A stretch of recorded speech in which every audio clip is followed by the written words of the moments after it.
Good afternoon.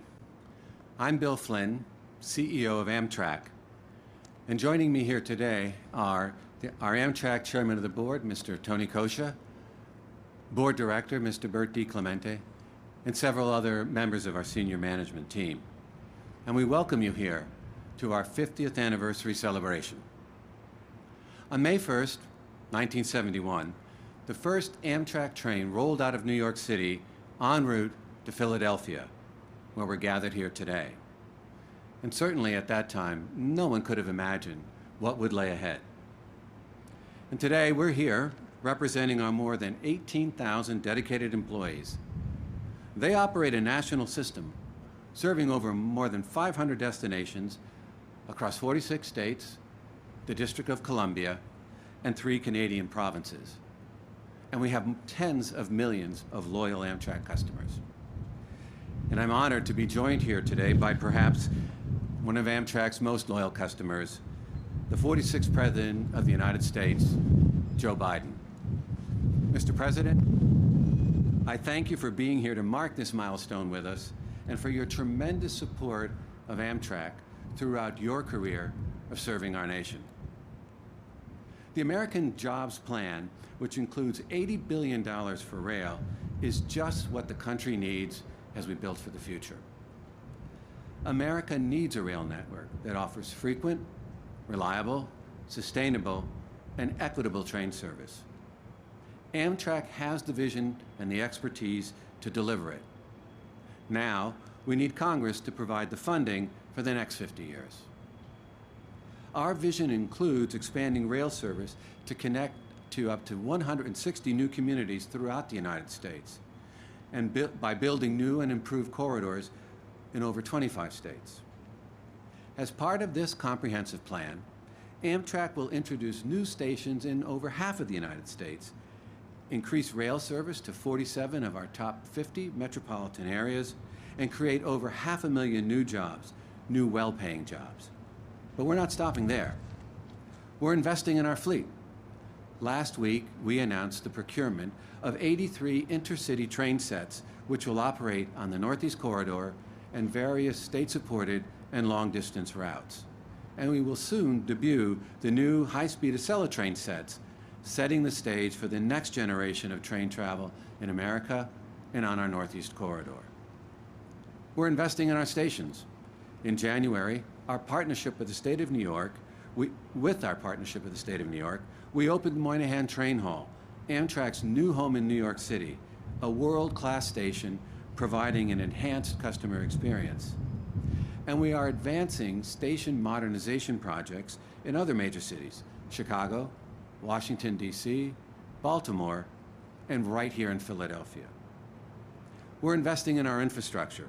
We are making important strides on vital infrastructure projects up and down the Northeast Corridor, projects such as our Gateway program and the rebuilding and replacement of the Baltimore and Potomac Tunnel.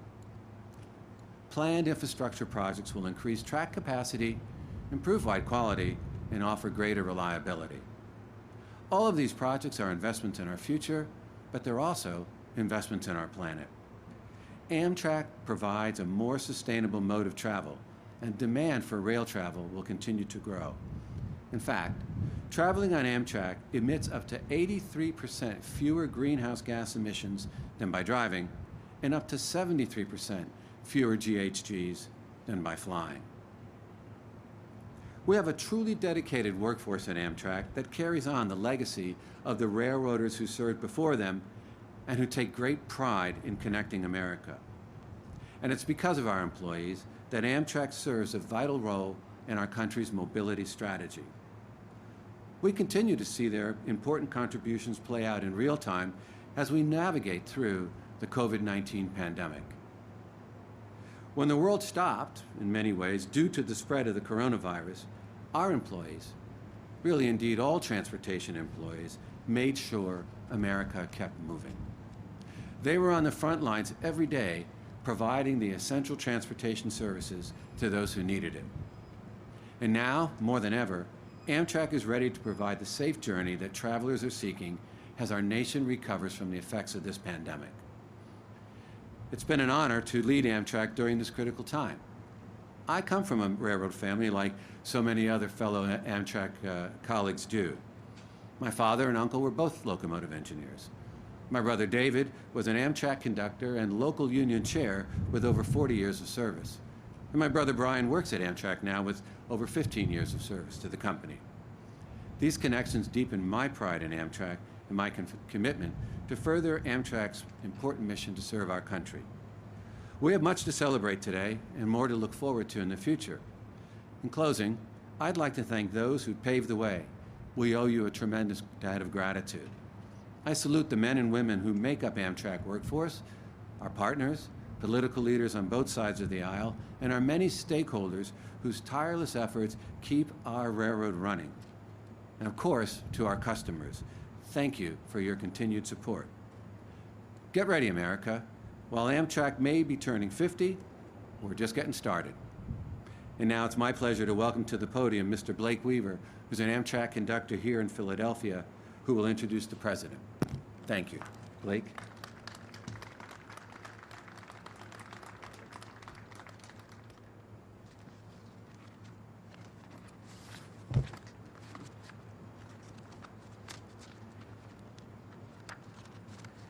Thank you, Mr. Flynn. I, too, am part of a railroad. I, too, am part of a railroad family. My father was a conductor for over 40 years, and I've been one for the last 18. I joined Amtrak on President's Day in 2004 as assistant conductor, and after a couple of years, I was promoted to conductor. I can honestly say I love what I do. I like having the opportunity of working with my coworkers to serve Amtrak's customers up and down the Northeast Corridor, to get them safely and on time to where they're going. I'm proud of Amtrak's mission, and especially proud of how hard they work during this pandemic and keeping essential passengers across America moving. I'm also excited to see the rest of our passengers back on our trains. I'm very excited to see them on our brand new Accel Express sets. One of my first lessons my father taught me as a conductor was to look out for one of Amtrak's most frequent riders, Senator Joe Biden. In 2006, I had the privilege of meeting Mr. Biden on the train while collecting tickets.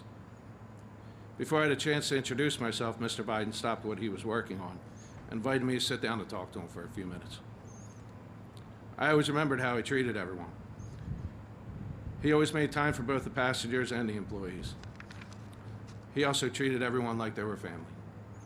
So, Mr. President, I would like to thank you for all the support you have given Amtrak. I'd like to thank you for all the miles you added up over the years. I'd like to thank you for being part of the Amtrak family, and I would like to thank you for being part of my family. Ladies and gentlemen, I'm proud to introduce the President of the United States of America, Mr. Joe Biden.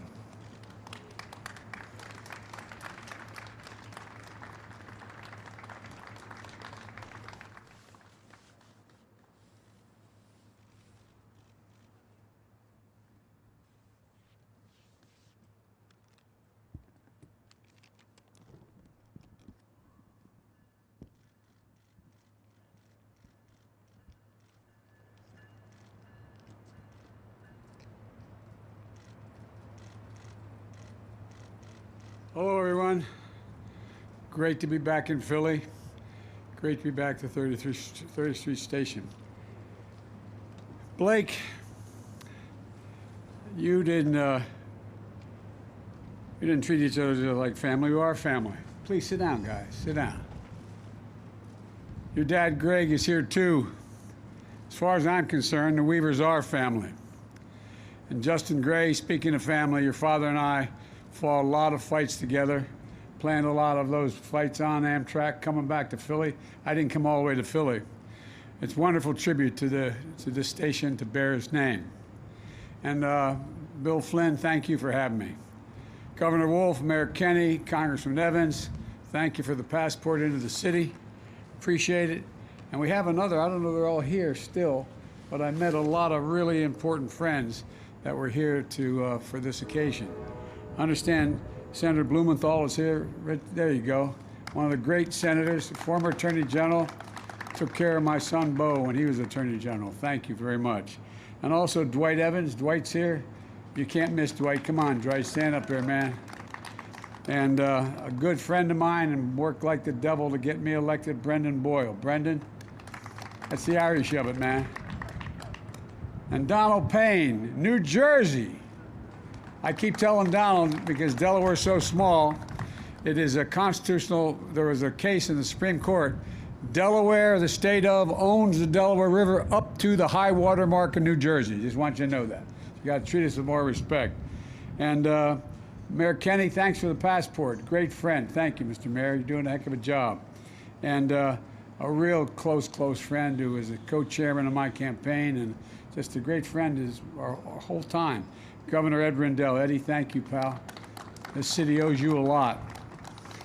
And Tony Costa, chairman of the board, and one of my best friends in life, a guy named Bert DiClemente. We've known each other from high school.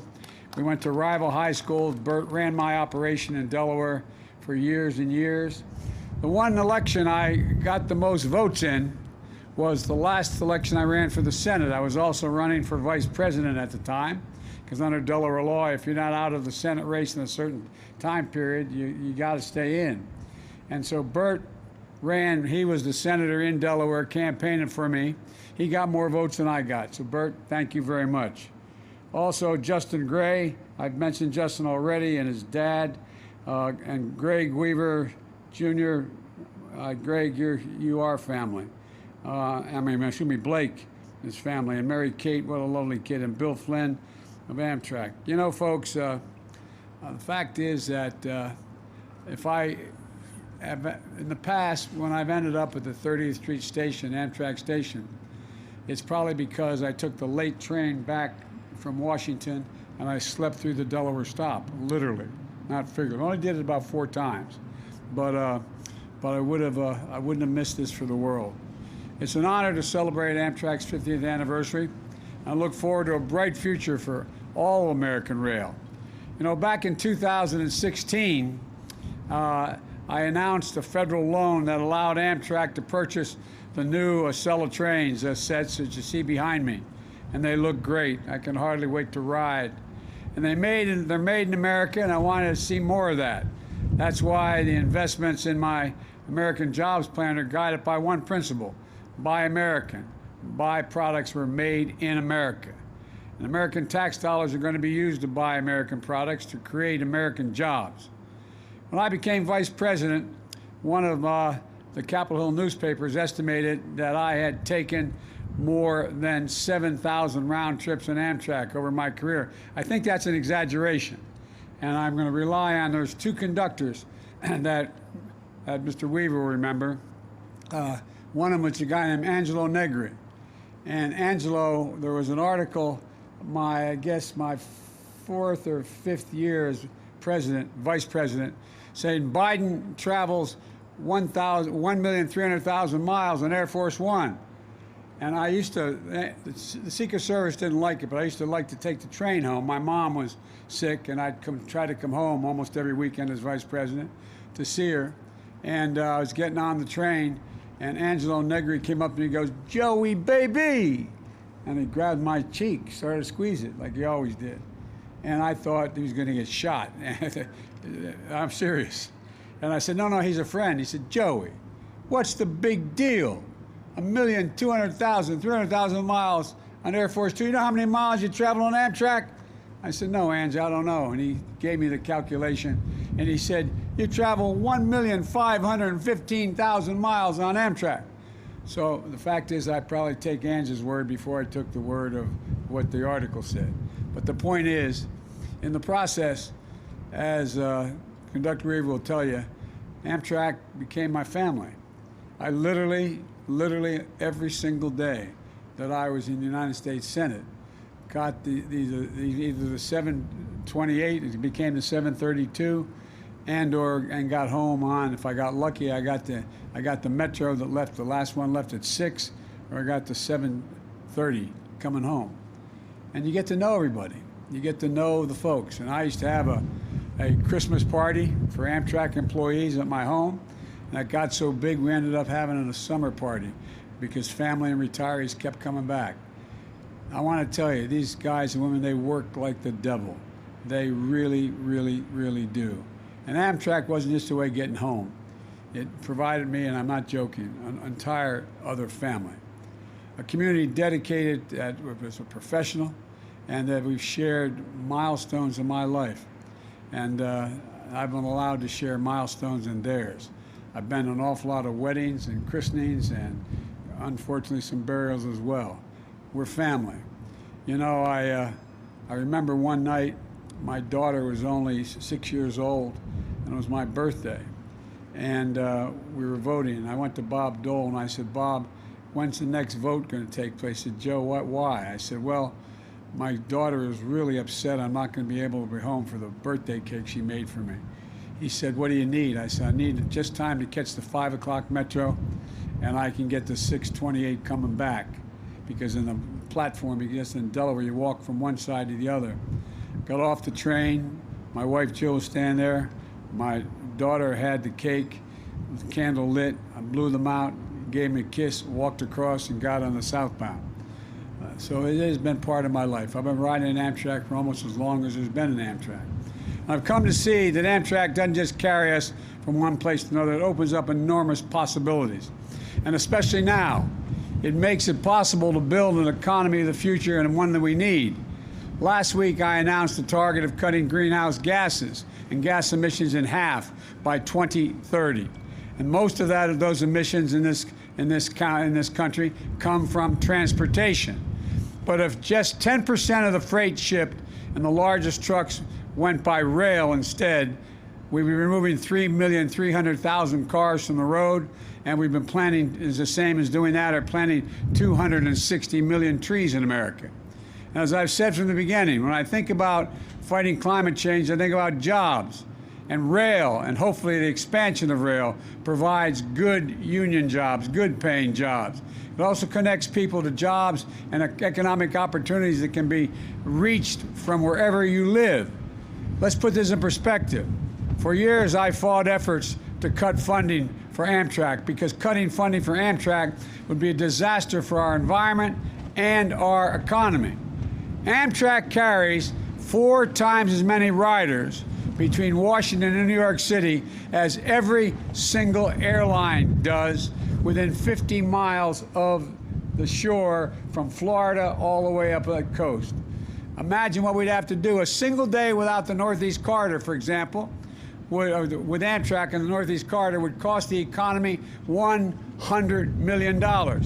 If you shut down all passenger service on Amtrak's Northeast Corridor, the projects that compensate for the loss, you'd have to add 7 new lanes of highway on I-95.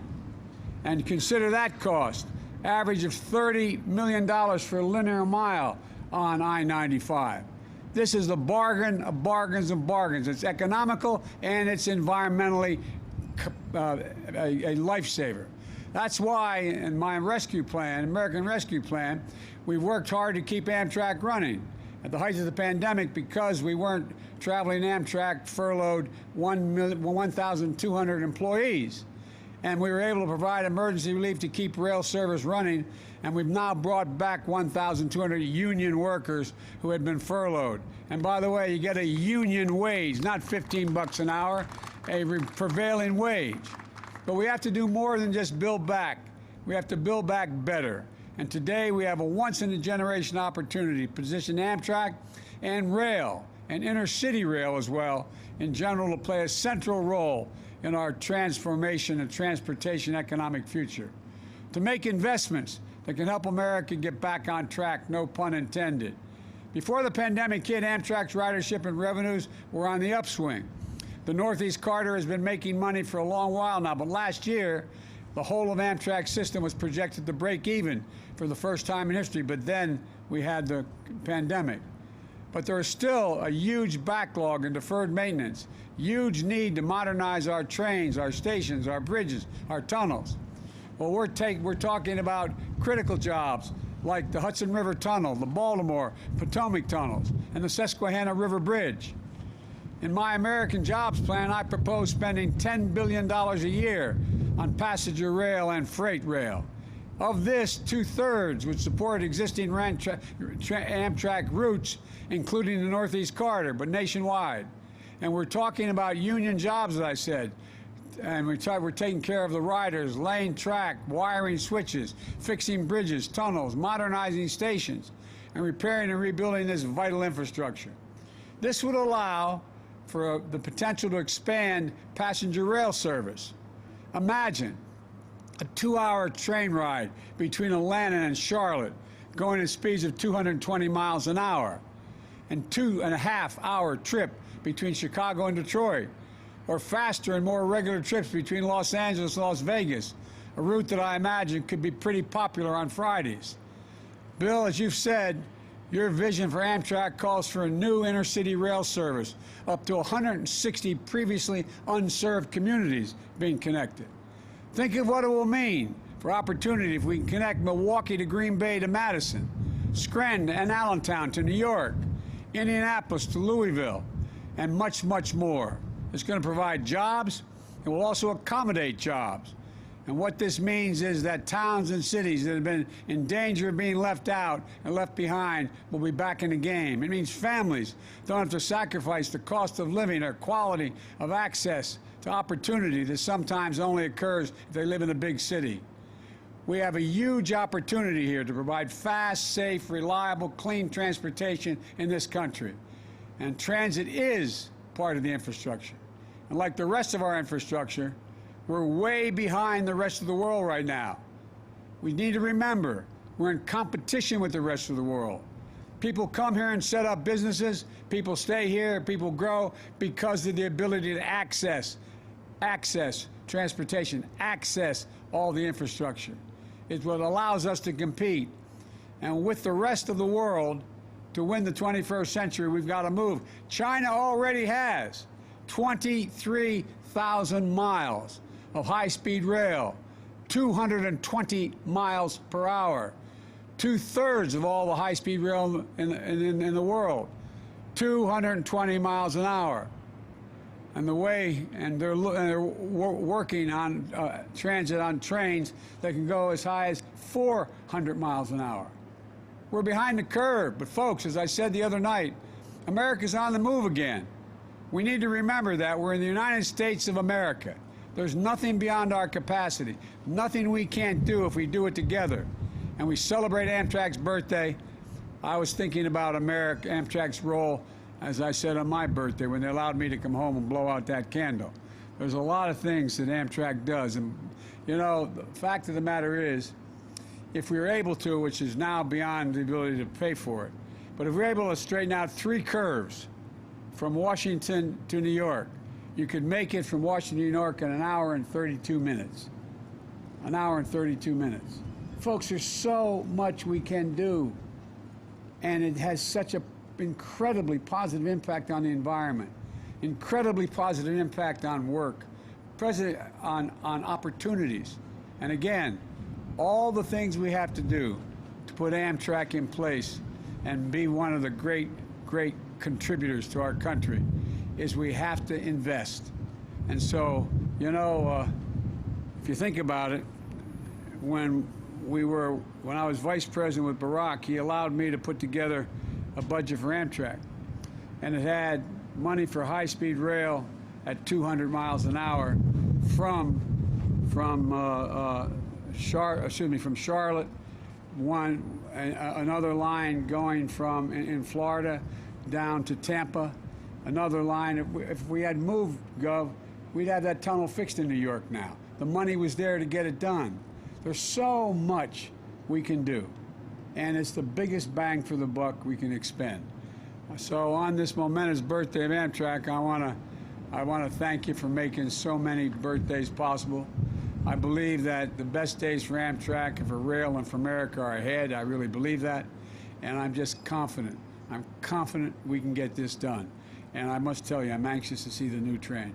Thank you all so very much. God bless America, and may God protect our troops. Thank you, thank you, thank you.